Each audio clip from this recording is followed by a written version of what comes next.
just got to make you pay with that three. Final 5 seconds. Can Hull do it again? Not this time. And that'll take us into halftime. Well, some extracurriculars.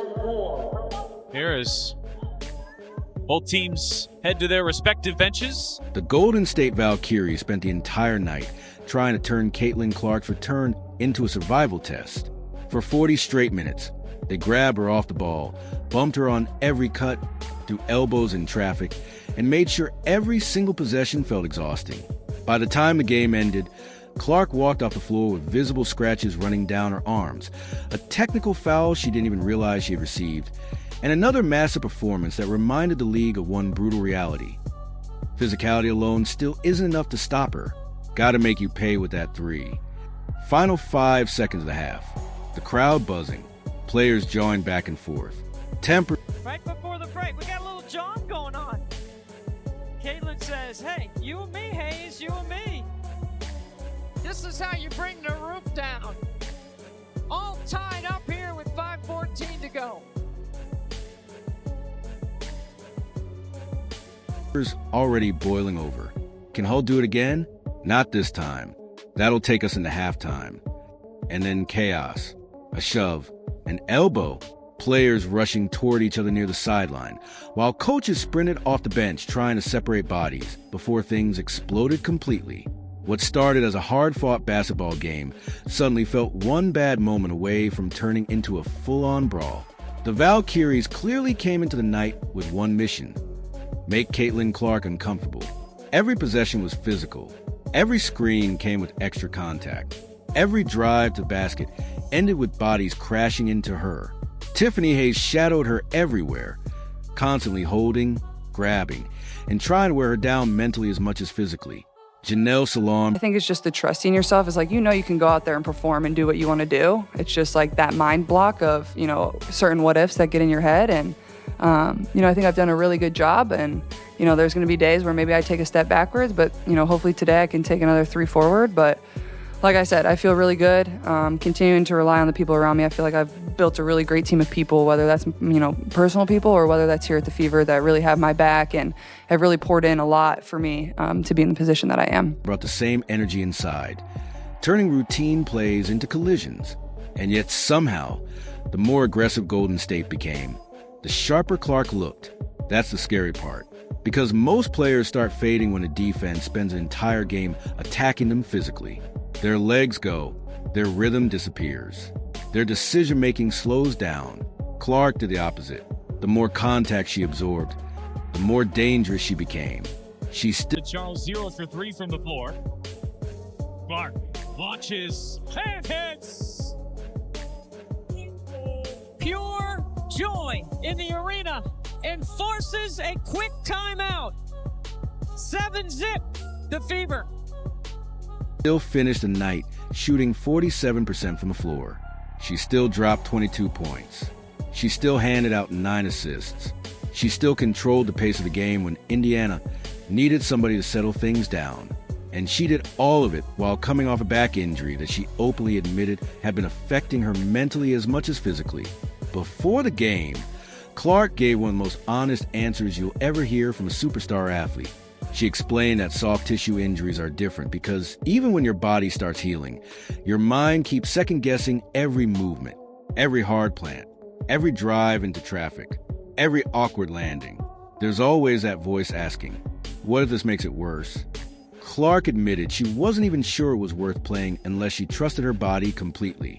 That's an incredibly vulnerable thing for a player with her level of... Salon driving on Timpson, can't get that one to go. Here is Clark. Just slow to get back into the play. Clark whip inside. It's Boston right on the money.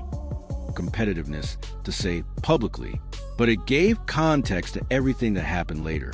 Because this wasn't just Clark returning from injury. This was Clark proving to herself she could still play fearlessly. And from the opening possession, she looked determined to erase every doubt in her own head. The first quarter felt like an explosion. Clark didn't ease back into action. She didn't test the waters. She immediately attacked Golden State, like she had something personal to prove. She scored. A little chatter, too, goes a long way.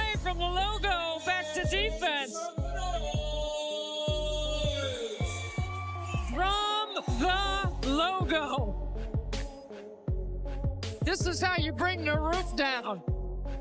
All tied up here with 5:14 to go. Or assisted on 17 of Indiana's first 21 points, slicing to defenders, firing cross-court passes, finishing through contact, and pulling up from deep with zero hesitation.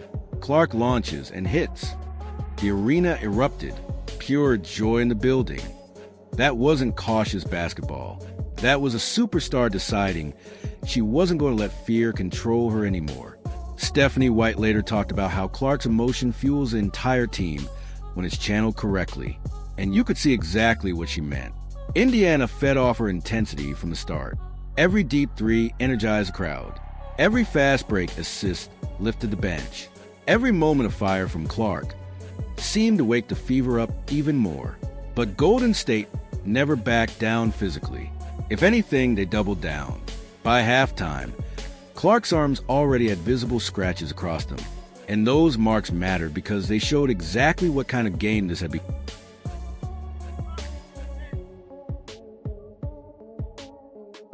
Is that a brace for the contact, or is that a little bit extra?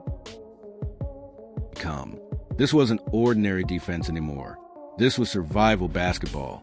The Valkyries were determined to turn every possession into a wrestling match. Then came the halftime incident. As the buzzer sounded, Clark tried to swipe the ball away from Salon. A quick exchange instantly escalated. Salon shoved Clark and extended an elbow toward her chest. Clark stepped forward immediately. Suddenly, players from both teams were crowding around them, while coaches rushed in before things completely spiraled out of control. Officials handed out double technicals. The funniest part? Clark didn't even know she got one. That tells you how locked in she was emotionally. While everyone else was thinking about officiating and penalties, Clark was fully consumed by the competition itself. She later found out during the post-game interview and looked genuinely shocked. "Oh, I got a technical?" Then she laughed. "Oh, wow. I could have gotten ejected." That reaction perfectly summed up the entire night. Clark wasn't out there trying to create drama. She was simply competing at full intensity and letting the emotions spill over naturally. And honestly, Golden State may have made a huge mistake by pushing her that far, because after halftime, Clark came out looking furious. Indiana entered the third quarter down 7, which could have been dangerous considering how physical the game had already become. Instead, Clark immediately took control. She attacked the rim harder. Then Holt pulls down the rebound. Let's see Holt doing it all on that defensive possession. Clark. Oh! From another stratosphere!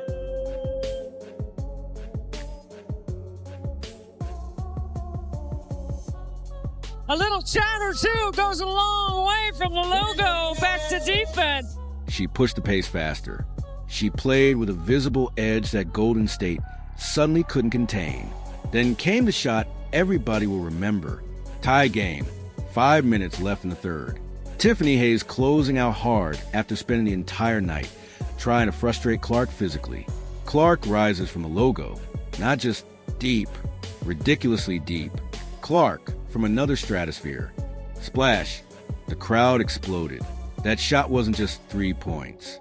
It felt disrespectful. It felt personal. After being grabbed and bumped for nearly 3 quarters, Clark answered with the coldest shot in basketball, a logo 3 directly in front of the defender who had been harassing her all game. That was the moment momentum completely flipped. And from there, Indiana looked like the stronger team physically and mentally. The scary thing for opponents is that Clark wasn't carrying the fever alone either. This wasn't one superstar dragging a broken roster behind her. Indiana looked balanced, dangerous, and deep. Aaliyah Boston dominated inside with 20 points and 16 rebounds. And those rebounds weren't empty stats. Golden State has real size and physicality in the paint, meaning Boston... Come on! You can't get enough of this! Teams first. Deep Backing for your team, but lights and out. electric. Boston had a fight for every single board. She controlled the glass and kept Indiana alive during crucial stretches. Kelsey Mitchell quietly delivered one of the most important performances of the game, too. Her 19 points mattered, but the real killer was her free throw shooting. 11 attempts, 11 makes, perfect under pressure. When games tighten late, those automatic points become... To tell exactly what happened there as Clark bounces inside for Boston. Good patience. Oh, with the shot clock down to 6. Here is Mitchell, feet inside. Boston faces, spins, pretty footwork. Absolutely fantastic footwork. Versus the reverse pivot. She shows the ball and then uses one dribble to get to that left shoulder. Well done. Devastating. Then Sophie Cunningham came off the bench and completely shifted the energy of the fourth quarter. With Golden State loading extra defenders toward Clark, Cunningham attacked the gaps and punished the Valkyries with huge momentum baskets Indiana desperately needed. That's what made this win different. Indiana didn't just survive chaos. They thrived inside it, and Clark set the tone for all of it. Late in the game, officials also hit Clark with a flagrant foul after a hard screen on Veronica Burton that involved contact near the head and neck area. Clark didn't complain afterward. She basically shrugged and admitted she'd probably be paying some fines after the technical and flagrant combined. That honesty matters. She wasn't pretending she did nothing. Handoff, Boston attacking her way inside, kick out hole, repost Boston. Boston turns, fades, fires, and hits. Beautifully done. Boston back to back. The repost. In the one-on-one. Feels the D. Mitchell on the attack, gets to the rim but couldn't finish. Tip out hole, Boston's open, and she hits a 3. Wrong. She understood the line between physical basketball and going too far. But she also made it clear that the Valkyries had been crossing that line themselves all night long. That's why this performance stood out so much. Clark didn't just show skill. She showed edge. There's been this perception from some people that Caitlin Clark is only dangerous when the game is clean and open, that if teams rough her up enough, eventually she'll break rhythm and disappear. Golden State tried exactly that strategy for 40 minutes. And instead of disappearing, Clark and the Indiana Fever here. First possession from Indianapolis as Mitchell gets inside and lays it in. Became more aggressive. That's terrifying for the rest of the league, because now opponents are learning something important. The trash talk fuels her. The contact fuels her. The chaos fuels her. The Valkyries gave her a reason. And that version of Caitlin Clark might be the most dangerous version basketball has right now. She came back from injury, got mauled physically all night, nearly got into a fight before halftime. Picked up a technical she didn't know about, got hit with flagrant foul. 26 minutes here tonight for Clark. You imagine she's in the rest of the way. Cunningham shot fakes the 3 and goes right up the middle. Nice ghost action. And still finished with 22 points and 9 assists on 47% shooting, while leading Indiana to a statement win. That's not surviving adversity. That's weaponizing it. And if this is what Clark looks like while still regaining confidence in her body after injury, the rest of the WNBA should probably be very concerned about what happens once she feels fully unstoppable again. The fourth quarter felt less like a basketball game and more like a warning to the rest of the league, because by that point, the Golden State Valkyries had already thrown everything they had at Caitlin Clark. The grabbing, the trash talk, the elbows, the hard hedges, the constant physical pressure designed to wear her down mentally and physically over the course of the night. And somehow, instead of looking exhausted, Clark looked even more locked in. That's what... For you to just go out there and play, especially in a game like that where it's a little more intense. Yeah, it was definitely really physical too. And they're a really good team, and they're really good defensively. And we battled, and I thought we played really great defense, especially in the second half. And thought we got off to a good start, then we kind of dropped a little bit, and then the second half was really, really good and kind of powered us through. I thought we played great one-on-one defense. That was kind of what they were just doing, is hunting ISO, especially on me, like just ISO, top of the key. And we forced them into contested twos. I think they were 4 for 17 in the fourth quarter, so it's a recipe for a win for us. But for me personally, like, it was definitely good to, see my first 2 shots go in and then kind of go from there. Change the entire atmosphere inside the arena. You could feel Golden State slowly realizing that nothing they were doing was actually breaking her rhythm anymore. Every defensive adjustment created another problem somewhere else. Trap Clark too high, she'd split it with a pass. Drop back too far, she'd pull from 30 feet. Play her physically at the point of attack, she'd drag defenders into screens and force mismatches. And the Fever started feeding off that frustration. Clark pushing the pace again. ahead to Mitchell, back to Boston and won. Suddenly, Indiana had all the energy. The Valkyries had spent 3 quarters trying to turn the game ugly, but now they looked like the team getting overwhelmed emotionally. Fouls started piling up. Rotations became slower. Transition defense began breaking down.